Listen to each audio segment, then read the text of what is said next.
નમસ્કાર, આપ જોઈ રહ્યા છો ગુજરાતની નંબર 1 ન્યૂઝ ચેનલ ઝી 24 કલાક. હું છું આપની સાથે હાર્દિક મોદી. ખબર ટોપની શરૂઆત કરીશું રાજ્યના ટોપ 10 સમાચારથી.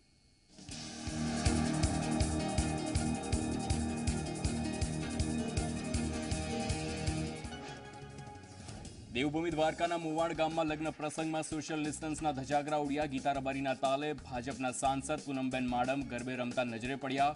કોરોનાના નિયમના સરેઆમ ભંગ થયો છે તો કોરોના મહામારી વચ્ચે અનેક લોકો માસ્ક વિના નજરે પડ્યા. ઉદ્યોગપતિ સામે થશે કાર્યવાહી.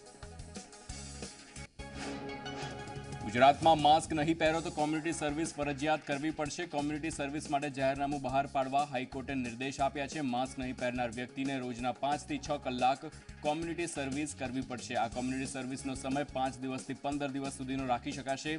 રાજ્ય સરકાર આ હુકમની તત્કાલ અમલવારી કરાવે અને 1 અઠવાડિયા બાદ રિપોર્ટ રજૂ કરે તેવો પણ હાઈકોર્ટે હુકમ કર્યો છે. ગુજરાત હાઈકોર્ટના દિશા નિર્દેશનો અભ્યાસ કરી સરકાર એસઓપી તૈયાર કરશે. ગૃહ રાજ્યમંત્રી પ્રદીપસિંહ જાડેજાના હાઈકોર્ટના આદેશ પર આપી પ્રતિક્રિયા. એસઓપી મામલે હાઈ પાવર કમિટી સાથેની ચર્ચાના આધારે એસઓપી તૈયાર કરવામાં આવશે. સીએમ રૂપાણીની અધ્યક્ષતામાં હાઈ પાવર કમિટીની બેઠક યોજાઈ. તાપીમાં સગાઈમાં મોટી સંખ્યામાં લોકોને આમંત્રિત કરનાર પૂર્વ મંત્રી કાંતિ ગામિતની કરવામાં આવી ધરપકડ. કાંતિ ગામિતના પૌત્રીની લગ્નમાં ભારે ભીડ ભેગી કરી હતી. સોશિયલ ડિસ્ટન્સના ઉડ્યા હતા ધજાગરા.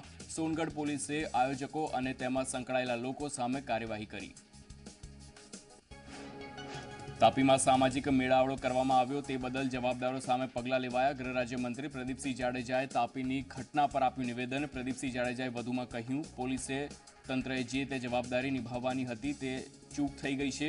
લોકોને અપીલ છે કે જીવન અગત્યનું છે, તેથી આ પ્રકારનું સામાજિક મેળાવડા ન કરવા જોઈએ.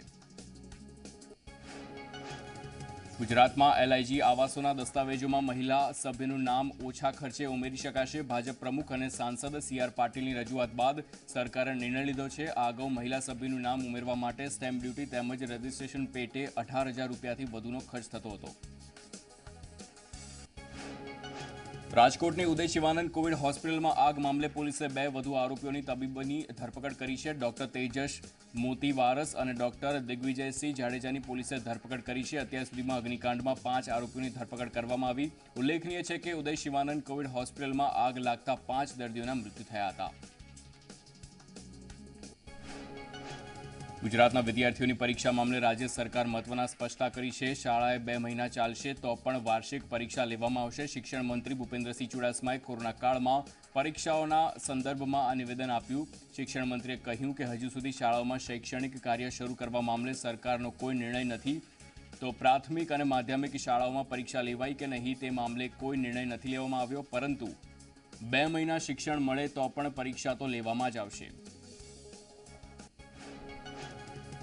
રાજ્યસભાના સાંસદ અભય ભારદ્વાજને આપવામાં આવી અંતિમ વિદાય. ભારદ્વાજની અંતિમ વિદાયમાં મુખ્યમંત્રી વિજય રૂપાણી રહ્યા હાજર. વિધાનસભાના અધ્યક્ષ રાજેન્દ્ર ત્રિવેદી પણ હાજર રહ્યા હતા. કાલાવાડ રોડ પરના મોટા મહુવા સ્મશાન ગૃહ ખાતે અંતિમ વિધિ કરવામાં આવી. સાંસદ અભય ભારદ્વાજનું નિધન થતાં ગુજરાતમાં રાજ્યસભાની વધુ એક બેઠક ખાલી થઈ છે. આ પહેલા અહેમદ પટેલના નિધનથી એક બેઠક ખાલી થઈ હતી.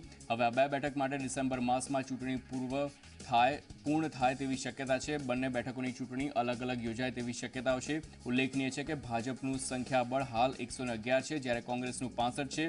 રાજ્યસભાની 11 બેઠકોમાંથી ભાજપ પાસે 6 બેઠકો છે, જ્યારે કોંગ્રેસ પાસે 3 બેઠકો અને 2 બેઠક ખાલી પડી છે.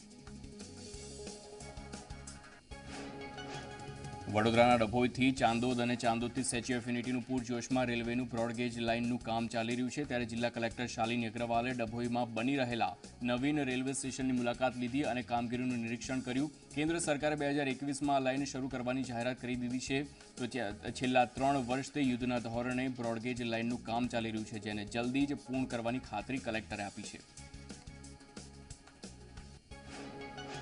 શિયાળાની શરૂઆત થતાં જ સુરતમાં વિદેશી પક્ષીઓનું આગમન થઈ ગયું છે. સુરતના તાપી નદીના કિનારે અને બ્રિજ પર વિદેશી પક્ષીઓ જોવા મળી રહ્યા છે.